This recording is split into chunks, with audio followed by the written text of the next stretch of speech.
Hello heroes of Hyrule, and welcome back for a midweek update from me. The normal format of the show is at the beginning of the week I'll give an update on what me and Josh have been up to. Josh will then post his comments and reply later on in the week. The usual idea is Tuesday, Wednesday I'll post a video, and then Josh will post a video Thursday or Friday. And then if obviously anything new comes out and we decide to do some live streams, we will put that into a separate video in itself. We also do unboxings and bits and pieces like that, so if you like the look of the channel, do subscribe for more. We are currently running a competition, and that is to win 2 amiibo cards, one the Skyward Sword amiibo and one the Majora's Mask one. I nearly forgot there. So if you like the video, do give it a like. We do various things on this channel, so we'll quickly run over this quickly. So we do unboxing. We're big Nintendo fans, so we've got access to a Nintendo Switch. We're buying all the latest stuff for it, and we're keeping you up to date with what we're doing. We're also big on the 3D printing. Well, I am. Josh just seems to be getting all the bits and pieces. But to make it a bit more inclusive, my nieces have got involved, and we sat down for an afternoon and we designed their own My Little Ponies. And after a few failed prints, managed to get one done. And that is my niece Madison's My Little Pony. Because you couldn't see everything properly when we were designing it, one wing is slightly smaller, but we decided to keep her, and her name is Little Wing. She's been printed in PLA on an ANET A8, and we're not the best at this, and we're not experts by a long shot, but my niece is very happy to have her very own personally designed My Little Pony, which is a bit of fun for her and a bit for us, and I will do an update once she's printed it. We also do other little projects along the side of things. Before we did 3D printing, we were making man-made stuff and cutting things out, and obviously where my nephew is a big fan of Nintendo's and Legend of Zelda, the first thing we did was make a Sheikah slate out of foam, and we put in some electronics, and at the moment we're currently doing some maintenance work because the edges were never finished, so we've used a bit of wood filler to get in there. That's the first draft.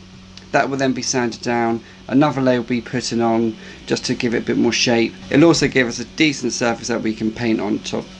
The reason why it took a bit longer to make is because we put in LEDs, so it actually lights up like a Sheikah slate would.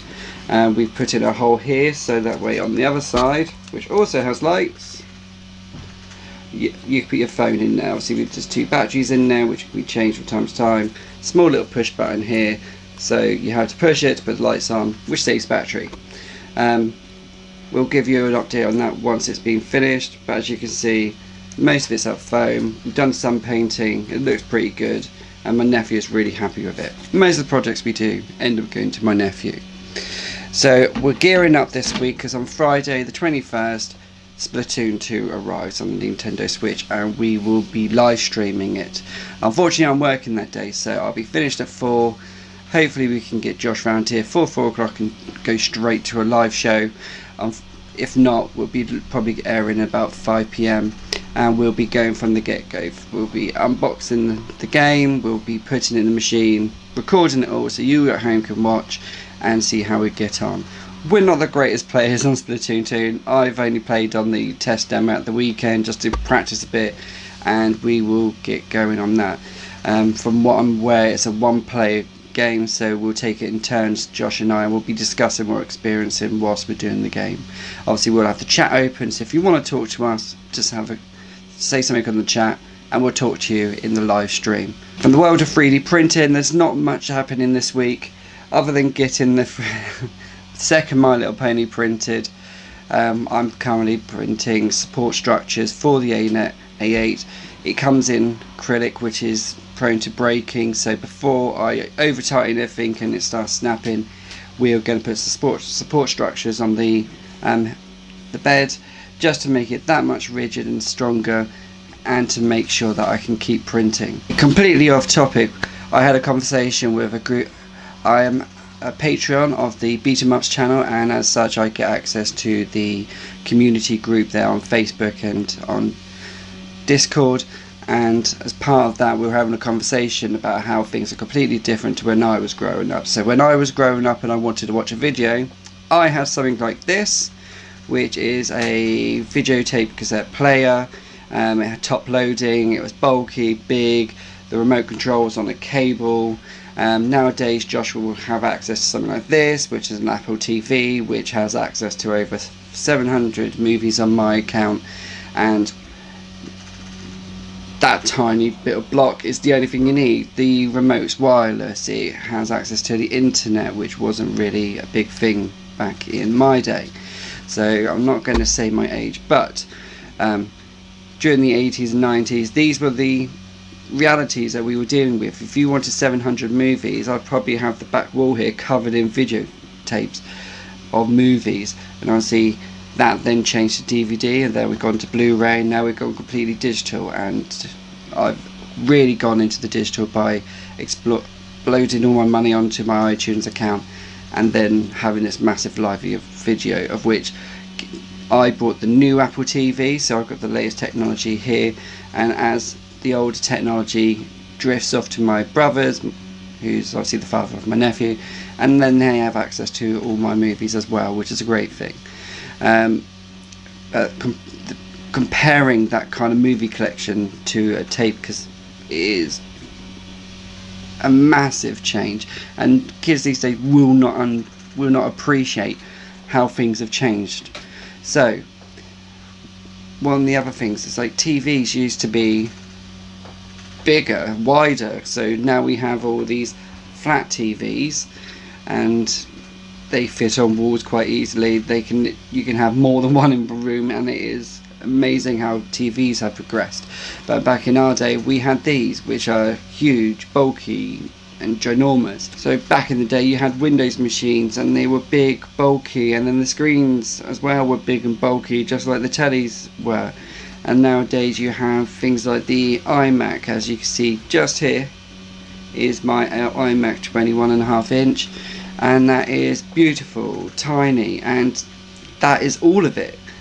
I'll show you a bigger picture here of that, and it is completely different to when we were growing up. Of course, most of the time when we wanted to play and do things, we went outside and played on parks and went to wooded areas, and climbed trees and fell from trees, hurting themselves. And nowadays you do all that virtually, and teenagers nowadays will end up locked in their bedrooms playing all the latest games in their room, because that is their version of going out to play. So it's amazing how these things have changed and developed over time, and thinking that when my nephew is in my position talking to either his children or his nephew or nieces, the reality that we have on this side will have changed again. So it is stupidly massive how things are going to change, and rightly so, because technology improves. The processor and microprocessors shrink, and then now rather than having one processor that does everything, you now have 4 processors that do everything. And then some of these latest machines, they are increasing that even further. So wow. And obviously even looking at it from a Nintendo point of view, they started with the NES, the Famicom, and then obviously now we have the Nintendo Switch, which you can then just pick up, walk away and keep playing. Whereas before you used to have cartridges like this, now you have cartridges like this, and probably even smaller. And then to store games you have to put in discs. So I think the original disc was a large floppy, and the reason they called it floppy is because these things were floppy, and obviously as they got smaller they became a bit more rigid because the insides need to be protected.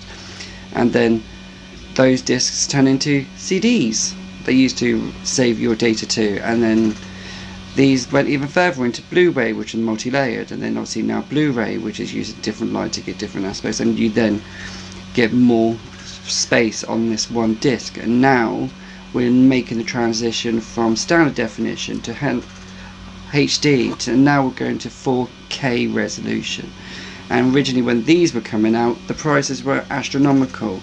And then Apple does this, produces a 4K equivalent machine, which is beautiful. It's a computer all in one at a lower price, causing this to drop.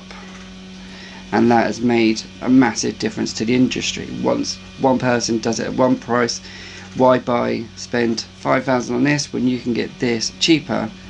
And I have one around here. It's a little insert you put in the back, and it turns out you can actually play live television on your computer.